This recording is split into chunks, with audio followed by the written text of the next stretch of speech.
안녕하세요. 금요사건 파일 디바제시카입니다. 2014년 4월 13일 경기도 파주경찰서에 실종신고가 접수됩니다. 이 신고를 한 사람은 실종자의 사위였는데 이틀 전부터 저희 장인어른과 연락이 안 돼요. 사라진 이는 당시 72살의 성씨. 특이점이 있다면 그는 일대에서 소문이 자자한 자산가였습니다. 보유한 현금도 넉넉했고요. 본인 명의의 토지와 건물도 여러 채 가지고 있고요. 그런 사람이 실종이 됐다는 건 일단 금품갈취가 목적일 가능성이 높죠. 조사를 시작한 경찰은 우선 성 씨가 사는 파주의 자택으로 찾아갔습니다. 집안 곳곳을 샅샅이 수색했어요. 하지만 여기서 특이하게 사라진 금품은 없는 것 같아요. 하지만 이상한 점은 있었죠? 이 성 씨가 자기 집 곳곳에다가 CCTV를 설치해뒀거든요. 근데 그 CCTV 본체가 사라진 겁니다. 이후 경찰은 마지막으로 성 씨의 휴대폰 신호가 잡힌 장소를 추적하는데 보니까 거긴 파주에 있는 한 아파트 단지였습니다. 가서 주변 이웃들을 상대로 탐문 조사를 벌였죠. 그러자 머지않아 의미심장한 진술이 나오는데 바로 이 아파트에 성 씨와 밀접한 관계에 있었던 64살의 여성 배 씨가 거주한다는 정보입니다. 알고 보니 두 사람이 꽤 오랜 기간 내연 관계인 게 밝혀져요. 경찰은 즉각 배 씨의 집을 찾았습니다. 띵동. 경찰을 마주한 배 씨. 근데 그녀의 반응이 일반적이지 않았습니다. 보통 갑자기 이렇게 형사들이 집에 들이닥치면 놀라거나 당황스러워하잖아요. 그런데 안에 있던 배 씨가 너무도 태연하게 무슨 일이세요? 영장 있어요? 없으면 문 못 열어요. 그저 탐문 좀 하러 왔던 건데 경찰이 그녀의 반응에 당황했죠. 그러면서 수상스러운 낌새도 바로 눈치챕니다. 그래서 경찰은 대신 이 아파트 주변에 있는 CCTV를 확보하게 돼요. 또 휴대폰 신호도 여기서 잡혔잖아요. 성 씨의 흔적을 찾기 위해 CCTV를 하나하나 돌려보는데 이상합니다. 보이질 않아요. 아니 그럼 이건 무슨 의미일까요? 한편 실종된 성 씨의 금융거래 내역에서도 수상한 점이 나옵니다. 실종 하루 전날이었는데 신용카드에서 현금 1,400만 원이 인출되어 있어요. 경찰은 즉시 그 거래가 된 은행의 CCTV를 확인했죠. 놀랍게도 현금을 찾은 사람은 성 씨가 아니었습니다. 대신에 20대로 추정되는 웬 젊은 여성이에요. 이 여자가 성 씨의 카드로 현금을 인출했고 그 중에 600만 원을 자신의 계좌에 또 송금한 게 확인되죠. 아니 이러면 기록이 남아있겠죠? 그래서 추적을 해보니 계좌의 소유주는 22살의 여성 A씨. 그런데요, 이 여성이 송금을 한 직후에 바로 해외로 나간 상태예요. 그래도 비행기표를 왕복으로 끊어놨더라고요. 그럼 도주는 아니고 여행? 이런 개인적인 목적인 것 같죠. 이 사건 정말 뭔가 알 수 없게 흘러가고 있어요. 그래서 본능적으로 경찰은 성 씨의 실종 사건이 강력범죄와 연관이 있다고 파악을 합니다. 그래서 다시 한번 그 내연녀 배 씨의 아파트 부근 CCTV에 희망을 걸고 꼼꼼히 살펴보게 돼요. 그러자 초반에는 발견하지 못했던 장면이 포착됩니다. 이게 뭐였냐면 건장한 체격의 남성 3명이 차에서 내리더니 커다란 여행 가방을 힘겹게 옮기고 있는 모습이었죠. 그들이 그 가방을 낑낑 대고 가지고 엘리베이터를 타서 올라간 곳은 바로 배 씨가 살던 층이었고요. 그럼 그 가방은요? 여전히 배 씨의 집에 있다는 거잖아요. 확신이 든 경찰은 드디어 영장을 발부받았고 즉각 배 씨의 집 안으로 들어갑니다. 그녀는 50평 규모의 꽤 큰 아파트에 살고 있었습니다. 들어가 보니까 온갖 명품과 사치품들로 가득 차서 발 디딜 틈이 없을 정도였고요. 경찰이 이곳저곳 살피는데 결정적으로 안방에서 실종된 성 씨의 운전면허증과 신용카드 3장이 발견됩니다. 4월 22일 경찰은 배 씨를 납치 사건의 유력한 용의자로 보고 검거했어요. 그 조사가 시작되지만 배 씨는 내내 묵비권만 고수합니다. 말을 하지 않아요. 그런데 그 사이 다행히도 이 CCTV에 포착됐던 수상한 차량의 번호가 확인됐죠. 이게 렌트카였는데 빌린 사람을 추적해보니 그러다 그 여행 가방을 옮긴 남성 중 한 명의 신원이 드러나게 됩니다. 심지어 그의 개인 차량에는 성 씨를 납치할 때 사용된 것으로 추정되는 청테이프와 노끈도 나오고요. 뿐만 아니라 성 씨 집에서 사라졌던 그 CCTV의 본체까지도 거기서 발견됩니다. 자, 이건 이 무리가 성 씨를 납치했다는 명백한 증거겠죠. 사건 당일인 4월 11일 아침, 이 무리는 성 씨가 살던 집 주차장에서 그를 납치한 사실을 자백했습니다. 이후 가방에 넣어서 배 씨 집으로 데려갔죠. 성 씨는 이 배 씨의 집 안방에 감금이 됐다는데 여기서 이 사건에 관련된 사람이 한둘이 아니라는 게 또 밝혀져요. 납치범들에 따르면 자기들은 그냥 가방에 넣어서 배 씨네 집에 갖다 줬을 뿐이고 그 감금된 성 씨를 감시하는 또 다른 남성들이 그 집에 있었다는 거예요. 와, 이거 도대체 몇 명이 연루된 거예요? 그렇게 경찰이 하나하나 파악한 결과 총 가담한 이들의 인원은 무려 10명입니다. 그 앞서 납치범 3명은 심부름센터 직원이었거든요. 그 밖에 유흥업소 직원, 불법 개인 콜택시 운영자까지 주로 음지에서 활동하는 전과자들이 관련되어 있었죠. 이 사람들을 다 섭외한 거예요. 자, 이 사건의 중심에 있는 용의자 배 씨는 여전히 혐의를 강력히 부인합니다. 그러다가 지금 납치범 나오죠. 감시한 사람들 나오죠. 줄줄이 공범들이 잡혔다는 얘기가 들려오자 결국 체념하고 말아요. 그리고 검거 이틀 만에 범행 사실을 일체 자백합니다. 근데 여기서 제일 중요한 거, 그걸 경찰이 물었죠. 아니, 성씨 지금 어디 있습니까? 그녀는 심부름센터 직원인 김씨와 함께 이 실종자 성씨를 강남에 있는 서울 한 오피스텔로 옮겼다고 말했어요.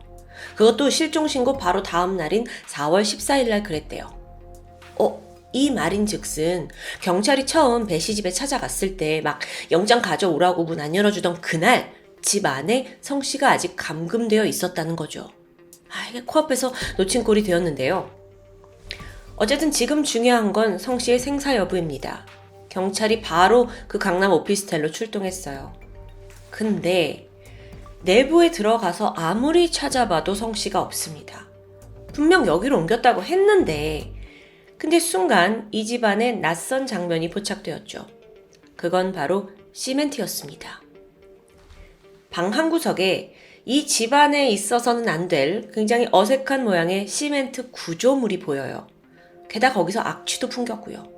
심지어 바닥을 보니까 검붉은 자국까지 얼룩져 있는 상태입니다. 이거 불길하죠. 수사팀이 급히 시멘트를 부셨고 안에서는 새까만 숯덩어리가 먼저 나옵니다. 그 숯을 다 치워내자 그토록 찾던 성 씨가 모습을 드러내는데 안타깝게도 이미 사망한 뒤였습니다. 당시 시신은 커다란 비닐에 쌓여 있었어요. 그리고 목이 졸린 흔적이 보였죠. 바닥에 있던 그 검붉은 자국은 시신에서 흘러나온 부패액이었습니다. 이 사건 즉각 실종해서 강력사건으로 전환이 되는데 일단 누가 죽인 걸까요? 우선 공범으로 잡힌 남성들은 우리는 납치만 한 거지 결코 죽인 건 아니에요 라면서 살인 혐의를 강하게 부인했습니다. 그리고 CCTV 분석 결과 이들의 말은 사실이에요. 남성들이 성 씨가 들어있는 가방만 이 오피스텔에 옮겨다 놓은 뒤에 그냥 빠져나가는 장면이 다 확인됐거든요. 그럼 이제 경찰의 모든 화살은 배 씨에게 향하겠죠? 그리고 그녀 또한 말합니다. 네, 나 혼자 살인을 한 거예요. 하지만 과연 이 말이 사실일까요? 아직 우리가 파악하지 않은 공범 한 명이 더 있습니다. 바로 성씨 카드에서 돈을 인출한 뒤에 자신의 계좌로 옮기고 나서 해외로 나간 20대 여성 A씨. 자, 이 여자 사건에 깊이 관여되어 있어요. 그게 왜 그러냐면 검거된 남성들이 다 말을 하길 자기들은 애초부터 이 용의자 배씨가 아니라 A씨에게 고용된 것이라고 진술했거든요. 이게 어떤 방식이었냐면요. A씨가 SNS에다가 덩치 크고 힘 좋은 남자들을 모집합니다 라는 공고를 올렸습니다. 심부름센터 직원이던 김씨가 이걸 보고 지원한 거고요. A씨가 이때 뭘 요청했냐면 돈 많은 노인이 한 명 있는데요. 당신들이 납치해주면 큰 돈을 나눠줄게요. 이런 제안이었죠. 이 밖에 공범으로 가담했던 유흥업소 직원들은 A씨와 원래부터 개인적으로 친분이 있던 사이였어요. 심지어 그 성씨의 시신이 있던 오피스텔의 계약자 역시 A씨였고요. 자, 이제 A씨를 검거해야겠죠? 경찰은 그녀의 비행기표에 적힌 귀국 전날부터 공항에서 몰래 잠복하기 시작합니다. 그리고 마침내 한국에 도착한 A씨를 체포한 데 성공해요. A씨, 그녀는 순순히 범행을 자백했습니다. 그리고 여기서 더 놀라운 사실이 드러나는데 앞서 검거된 그 내연녀 배씨와 A씨, 이 두 사람은 다름 아닌 모녀 관계였던 겁니다. 모녀요. 정확하게 말하면 과거에 배씨가 또 다른 내연 관계에 있었던 남성 사이에서 낳은 딸이 A씨예요. 근데 이게 사실 서류상에서는 드러나지 않았거든요. 그래서 경찰 또한 수사 초기에는 이 두 사람의 관계를 정확히 파악하지 못했고요. 와, 그럼 지금 이게 모녀가 합심해서 이 살인극을 벌였다는 건데요. 그렇게 드러난 사건의 전말은 다음과 같습니다. 사망한 성씨와 이 배씨의 내연 관계는 9년 전인 2005년으로 거슬러 올라갑니다. 당시 배씨가 서울의 한 상가에서 장사를 하고 있었어요. 그러다 같은 상가에서 가게를 하던 성씨를 알게 된 거죠. 그때 피해자 성씨는 가정이 있는 유부남이었어요. 배씨는 남편 없이 딸 A씨를 홀로 키우고 있었고요. 이후 내연 기간이 이어졌고 성씨는 이 배씨와 그녀의 딸 A씨를 가족처럼 돌봐주기 시작합니다. 그러다가 1년 전인 2013년 5월 돌연 이 배씨 모녀가 지금 성씨가 가지고 있는 재산에 욕심을 내기 시작한 거예요. 자산가잖아요. 그러면서 꾀를 내는데 내 딸 친할아버지가 미국에 살아요. 근데 곧 수십억대의 재산을 내 딸이 상속받을 거거든. 근데 이 돈이 너무 커가지고 아버지 같은 당신이 좀 법정 대리인이 되어줄래요? 이런 스토리였어요. 성씨가 여기에 속아 넘어갔고요. 모녀는 법정 대리인을 변경하는 작업을 하기 위해서는 돈이 필요하다면서 수시로 성씨에게 금품을 요구합니다. 추후에 상속을 받게 되면 빌린 돈 다 갚겠다면서 하나씩 가져간 거죠. 그렇게 성씨에게 뜯어낸 돈이 무려 5억 원가량. 하지만 모녀는 여기서 만족하지 않았습니다. 금액이 점점 불어가요. 자, 이쯤 되니까 성씨 또한 이상함을 감지했습니다. 그리고 모녀를 점점 멀리하기 시작했죠. 그러다가 결국 우리 관계 이거 여기까지만 합시다. 이렇게 선을 긋게 되죠. 그러면 모녀에 대한 경제적 지원 단번에 끊깁니다. 모녀는 마음이 급해지기 시작했어요. 자, 그러니까 아예 방향을 바꿔서 이번에 배 씨는 위자료 명목으로 돈을 요구하기 시작했죠. 하지만 그것도 결국 원하는 큰 금액을 받지는 못하는데요. 그러자 모녀가 더 잔혹해지기 시작해요. 납치 사건이 있기 3개월 전, 배 씨는 전 내연 관계에 있던 성 씨를 파주에 있는 자신의 아파트로 불러들였습니다. 거기에는 미리 대기하고 있던 심부름센터 직원들이 기다리고 있었죠. 그들은 다짜고짜 성 씨를 구타하고 협박하더니 2,300만 원을 뜯어냅니다. 근데 이런 일을 당하고도 성 씨는 신고를 하진 못했어요. 그게 애초부터 이 배 씨와의 관계가 좀 떳떳하지 못한 내연 관계였기 때문이죠. 그리고 악랄한 모녀는 이걸 이용한 거고요. 2,300만 원? 야, 우린 더 받을 수 있어. 모녀는 또다시 범행을 계획합니다. 그리고 이번엔 더 대규모 인원을 동원하게 된 거예요. 딸 A씨가 인터넷을 통해서 납치에 가담할 남성들을 모집했고요. 근데 잠깐, 여기서 더 황당한 정보 하나 드릴까요? 이렇게 작당 모의를 하던 A씨가 당시에 만삭인 상태였대요. 기가 막히죠. 어쨌든 사건 당일은 4월 11일 아침, 성씨가 납치가 되었고요. 배씨 집으로 데려옵니다. 이때 모녀가 성씨를 협박해서 카드 비밀번호를 알아냈고 1,400만 원 현금을 갈취해요. 이후에 딸 A씨는 이 돈의 일부를 가지고 남자친구와 해외여행을 떠났던 거고요. 참, 아주 대범하죠? 근데 사건이 벌어진 지 하루 만에 경찰이 배씨 집에 찾아왔어요. 자기 집에 지금 성씨를 데리고 있는데, 감금시키고 있는데 찾아온 거예요. 그래서 너네 영장 없으면 내 집 못 뒤진다 했고, 이때 더 불안해진 배씨가 안 되겠다 싶어서 강남의 오피스텔로 성씨를 옮기게 됩니다. 여기는 딸 A씨가 이 범행을 위해 미리 단기로 계약해둔 곳이었어요. 15일 새벽, 배씨는 마지막으로 성씨를 한 번 더 협박합니다. 위자료 1억을 받아야겠다고요. 그러니까 카드 비밀번호 말해줘. 여기에 성씨는 더 이상 응하지 않았어요. 이미 수차례 돈을 뜯겼잖아요. 그러자 배씨는 준비해둔 노끈으로 성씨의 목을 졸라 살해합니다. 이후 사체를 오피스텔 창문 앞에 있는 거실에 눕혔고요. 미리 준비한 벽돌로 벽을 쌓기 시작해요. 그 벽을 쌓아둔 안에다가 시멘트를 부어 넣는 방법으로 사체를 은닉한 거죠. 아무리 그래도 이 시신에서 악취가 날 거잖아요. 그걸 없애기 위해서 숯덩이를 미리 준비해서 그 위에다 마구 올려놓은 거고요. 이 모든 걸 다 준비해놨다는 게 너무 치밀해 보이죠? 자, 주동자는 이 범인 모녀, 또 거기에 가담한 10명의 남성들까지 줄줄이 체포되었습니다. 배 씨에게는 강도살인, 특수강도사기, 사체 은닉까지 오만 혐의가 다 적용이 됐고요. 근데 여기서 딸 A씨는 직접 살인에 가담하진 않았기 때문에 사체 은닉 방조 혐의만 별도로 적용됩니다. 아니, 그런데 여러분, 이 재판이 결코 녹록지 않았어요.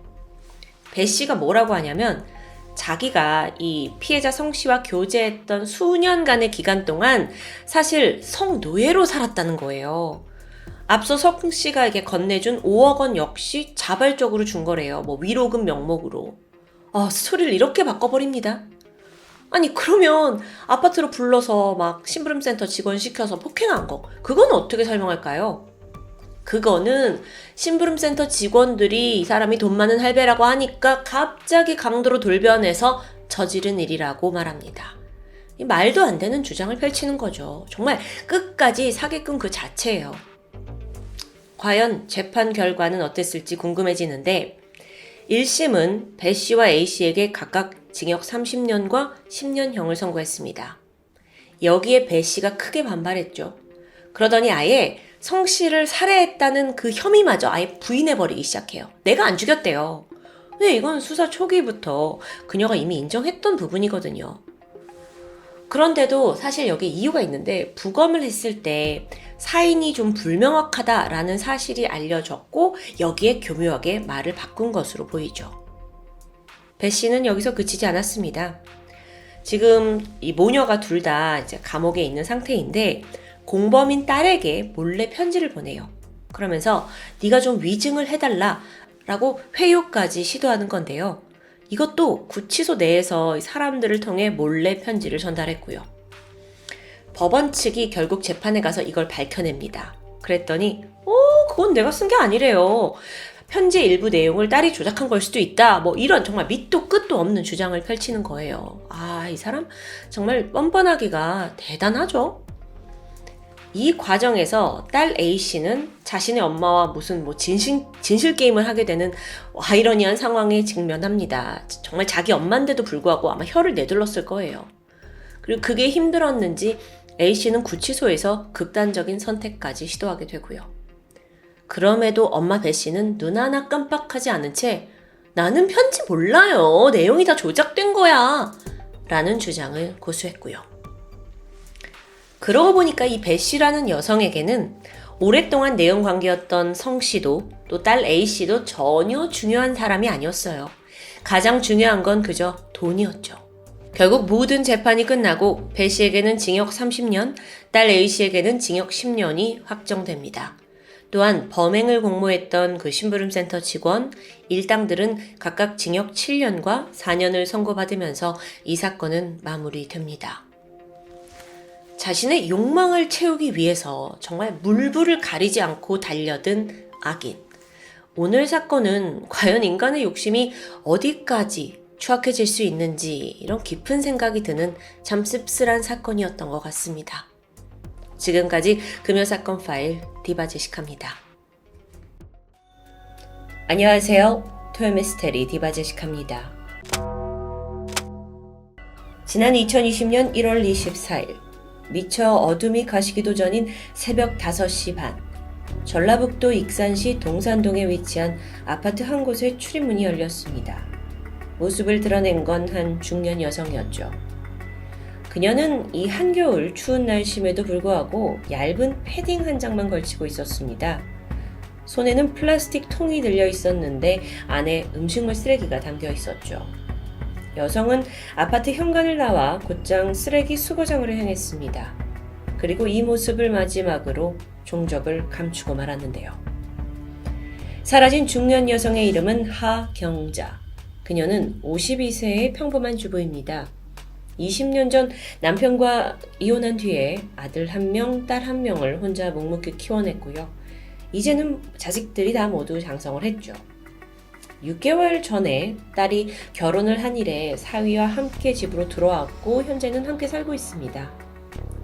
실종 당일 아침, 잠에서 깬 가족들은 엄마가 사라진 사실을 알아차렸습니다. 아파트 주변 곳곳을 살폈지만 그 어디에도 엄마의 흔적이 남아있지 않아요. 그리고 같은 날 하경자 씨의 여동생 신고로 경찰에 실종 신고가 접수됩니다. 경찰은 다행히 주변 CCTV를 통해서 하 씨의 행적을 추적할 수 있었습니다. 아파트 단지를 나선 하 씨가 걸어서 약 4km 정도 떨어진 만경강변으로 향한 겁니다. 그리고 새벽 6시 42분 하 씨가 집을 나선 지 1시간쯤 됐을 때 혼자서 이 만경강변을 걷는 모습이 CCTV에 포착돼 있었죠. 근데 그게 공식적으로 확인된 마지막 행적입니다. 이후 그녀는 어디로 간 걸까요? 혹시 하 씨가 사고를 당하거나 납치 또는 극단적인 선택을 한 건 아닐까요? 그런데요, 당시 만경강의 수위는 그닥 높지 않았습니다. 성인이 혼자 건널 수 있을 정도로 얕았어요. 그래서 경찰이 실족사거나 자살의 가능성은 희박하다고 봤죠. 이후 전국에 공문을 보내서 하 씨 실종 사건을 알렸고 수사를 진행합니다. 그런데 여기서 이 사건을 조금 다른 시각으로 보는 사람이 있었는데 바로 하 씨의 여동생 하은정 씨. 그녀는 CCTV를 보던 중에 이상한 점을 포착합니다. 언니가 한쪽 다리를 절뚝거리고 있던 거예요. 그러고 보니까 하 씨가 아파트 현관을 나설 때도 또 만경강변을 걸을 때도 왼쪽 다리를 조금씩 절고 있습니다. 그래서 경찰이 혹시 원래 다리가 불편한 거냐라고 물었지만 동생은 전혀 아니다라고 말했죠. 그럼 그날 왜 다리를 절고 있었던 걸까요? 여기에 대해 이 하 씨의 동생이 예상치 못한 의견을 내놓습니다. 폭행의 흔적이라는 주장. 이어서 이웃 주민들의 증언도 들어볼까요? 아파트 상가의 마트 직원은 어느 날 하 씨가 얼굴에 시퍼런 멍이 생겨서 방문한 적이 있다고 말합니다. 무슨 일이냐? 라고 물었지만 하 씨는 그냥 넘어진 거라면서 말을 돌리게 되는데요. 하지만 며칠 후에 그러니까 얼굴에 멍이 어느 정도 가라앉았을 때쯤 이번엔 손등과 팔에 새로운 멍이 포착됩니다. 당시 직원은 이게 좀 이상해서 하 씨를 유심히 관찰했다고 합니다. 뿐만 아니라 같은 아파트 주민 역시 마지막으로 그녀를 봤을 때 복대를 차고 있었다고 기억해요. 뿐만 아니라 얼굴과 눈가에 멍자국이 보였죠. 평소에도 하 씨는 약간 주눅이 든 것처럼 어깨를 움츠리고 바닥을 보며 걸었다는 증언도 있었습니다. 이런 목격담과 함께 하 씨의 여동생은 언니가 지속적인 폭행을 당해왔다고 주장합니다. 그래서 폭행이 무서워서 가출을 했다는 건데 도대체 누가 50대 중년 하 씨를 폭행한 걸까요? 가해자로 지목된 사람은 놀랍게도 하 씨의 사위 추 씨였습니다. 이 비극은요, 딸이 결혼을 하면서 시작됩니다. 갓 결혼한 신혼부부가 이 하 씨가 그러니까 장모가 살던 집에 들어오죠. 그리고 가장 먼저 한 일은 안방을 차지한 거였어요. 여러분, 한국 사회에서 보통 장모가 살던 집에 이제 신혼부부가 들어오게 되면 안방은 연장자이자 또 집주인인 장모가 쓰게 되는데요. 당시 딸과 사위는 별다른 상의 없이 그녀를 작은 방으로 내쫓게 되죠. 키우던 고양이와 강아지도 하 씨 방 안에서만 돌봐야 했습니다. 그리고 이건 겨우 시작에 불과했고요. 이 하 씨의 집에 몇 가지 규칙이 생깁니다. 이 규칙은 오직 하 씨에게만 적용이 되는데 일단 매일 새벽 5시에 일어나서 집안 청소와 빨래, 설거지, 모든 집안일을 해야 했습니다. 이 규칙 사위가 만들었어요. 그리고 규칙을 어기면 무자비한 폭행이 가해졌죠. 사위는 장모가 눈에 거슬리는 행위를 하면 곧바로 손찌검을 했다고 합니다. 그런데 유독 이 사위가 싫어했던 일 중에 하나가 하씨가 술을 마시는 버릇입니다. 사실 이 하씨는 알코올 의존증을 앓고 있었는데 젊은 나이 때부터 자식 둘을 키우고 또 생계를 혼자 책임지면서 좀 고통을 달래려고 술을 마시던 버릇이 남아 있었던 거죠. 이제 자식들이 다 컸지만 여전히 술을 즐겼다고 합니다. 근데 사위가 그게 마음에 들지 않았어요. 그래서 하씨가 술을 마시고 들어올 때면 가차없이 폭력을 행사했죠. 그가 폭행을 한 방식은 효자손 같은 도구를 이용했습니다. 마치 지가 자식을 훈육하듯 어머니를 벽을 잡고 서게 한 다음에 등이나 엉덩이, 허벅지를 멍이 들 때까지 때렸죠. 말하면서 너무 화가 나는데요. 그러던 어느 날은 맨손으로 폭행을 하다가 장모 하씨의 갈비뼈가 부러진 적도 있습니다. 이 정도가 되니까 혹시 하씨가 뭔가 인사불성이 될 정도로 심각한 알코올 중독인가 싶지만 그 정도는 아니었다고 해요. 딱히 술버릇이 나쁜 것도 아니었고요. 사위는 그저 술에 취한 장모 모습이 보기 싫다라는 게 이유의 전부입니다. 더 끔찍한 건 하씨에게 가해진 게 육체적인 폭행만이 아니었다는 건데요. 아예 밥을 주지 않기도 하고요. 일부러 큰 대접에다가 밥 4개를 다 가득 채운 다음에 강제로 먹이게 해요. 이게 뭐예요? 말이 안 되지 않아요? 그래서 장모가 도저히 다 먹지 못하고 이제 숟가락 내려놓으면 끝까지 먹어라 하면서 옆에서 지켜봤다고 해요. 더군다나 그 많은 양을 먹여놓고 화장실도 못 가게 한 적이 있었죠. 여러분은 지금 그 사위의 모자이크된 얼굴 사진을 보고 계십니다. 이게 장모를 이렇게 잔인하게 대하는 행동은 이게 인간일까요? 아니 그럼 도대체 이 상황에서 하씨의 딸 그리고 아들은 뭘 하고 있었을까요? 상식적으로 봤을 때 자식들이 무슨 방법을 써서라도 어머니를 보호했겠죠. 하지만 이들은 아니었습니다. 하씨의 딸과 아들은요. 어머니가 추씨에게 폭행당하는 걸 알면서도 방관했습니다. 더 충격적인 건 심지어 이 폭행에 가담하기도 했죠. 하씨의 아들은 지능장애를 앓고 있었어요. 그래서 그에게 왜 어머니를 때린 거냐라고 이유를 묻자 매형이 시켜서 그랬다라고 답합니다. 즉 다시 보면 이 하씨 집안에서 사위 추씨가 들어온 이래 거의 최고 권력자가 되면서 왕처럼 군림했던 겁니다. 아들 또한 처음엔 엄마를 때릴 수 없다라고 거부했지만 추씨의 강압에 못 이겨 폭행에 가담했다고 하는데요. 더불어 추씨와 아들 송씨의 통화 내용을 통해서 그 전말을 정말 이게 사실인지 짐작해 볼 수 있었습니다. 통화에서 추씨가 이제 아들 송씨한테 경찰한테 내가 폭행했다고 알렸냐라고 추궁하죠. 송씨가 그랬다라고 하자 즉각 욕설이 쏟아졌는데요. 잠깐 그 부분 들어보실까요? 내가 때렸다고 얘기했어? 네. 야, 형, 이게 맞냐? 엄마가 갈비뼈랑 나갔잖아요. 조용히 더, 씨. 정말 어디서도 들어보지 못한 대화 내용이죠. 엄마 하씨가 가출한 이후 아들 송씨는 현재 누나 부부와는 따로 거주 중인 것으로 알려져 있습니다. 그렇다면 여러분, 이 중에서 제일 이해하기 힘든 하씨의 딸은 뭐라고 할까요? 남동생과 달리 지능 문제도 없었고 남편과의 관계도 나쁘지 않았습니다. 어쩌면 이 딸이 이 지옥을 끝낼 수 있는 유일한 사람이 아닌가 싶지만 현실은 아니었죠. 정말 저 믿고 싶지 않지만 하씨의 딸 역시 남편과 함께 어머니를 폭행한 공범입니다. 어떻게 이런 일이 가능하냐고요? 전문가의 의견을 들어보면 사위 추씨가 가족들에게 아주 지능적인 가스라이팅을 했을 거라고 분석합니다. 자신이 저지르는 폭행이 결국 다 장모를 위한 거다라고 합리화했을 거라는 거죠.